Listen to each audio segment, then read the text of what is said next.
అనసూయ భరతమాతకి కొత్త మొగుడిని ఎత్తుకుతున్నారంట. ఇంతకు ముందు బ్రిటిష్ వాడు ఉండేనంట, ఇప్పుడు కొత్త మొగుడిని ఎత్తుకుతారంట. నువ్వేమైనా హెల్ప్ చేస్తావా?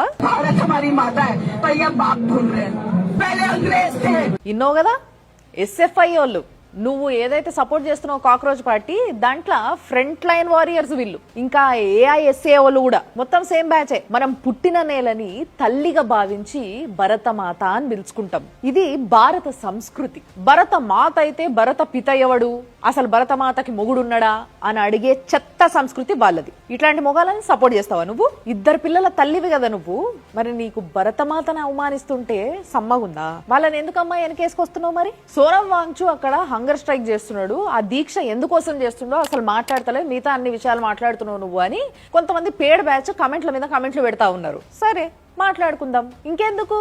తన ఎన్జిఓతో పాటు చాలా మంది ఎన్జిఓలను బతికించుకునేటందుకు చేస్తున్నాడు. సరే, నీట్ పేపర్ కోసము, స్టూడెంట్ ఆత్మహత్యల కోసమే హంగర్ స్ట్రైక్ జరుగుతుంది, ఇంత కథ జరుగుతుంది అని మీరంటే, మరి ఆ స్టేజ్ మీద సీతారాముల గురించి ఎందుకు మాట్లాడుతున్నారు? భరతమాతకి మొగుడిని ఎత్తికే టాపిక్ ఎందుకు వస్తుంది? సరే, సోనం వాంగ్చు గురించే మాట్లాడదాం. అయినా కూడా వీడు అన్న మాట ఏంది?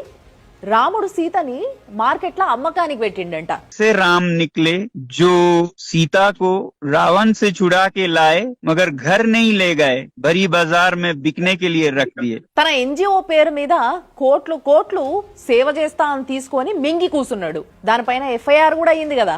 మరి ఏ చెప్పుతో కొట్టాలి ఇప్పుడు? ఈడ ఈ దేశంలో అనుకుంటా రాముణ్ణి తిట్టాలి, ఆడ పాకిస్తాన్ లా, చైనాలా, బంగ్లాదేశ్ లా ఆడ పోయి వాళ్ళ లీడర్లని గట్టిగా వాటేసుకోవాలి. ఏ చెప్పుతో కొట్టాలి? ఉత్తి పాకిస్తాన్ పోవుడే కాదు, పాకిస్తాన్ ఏజెంట్లతోని ఈయన దోస్తుకి మంచి సంబంధాలు ఉన్నాయంట. ఆ కేసు కూడా నడుస్తుంది ఈయన మీద.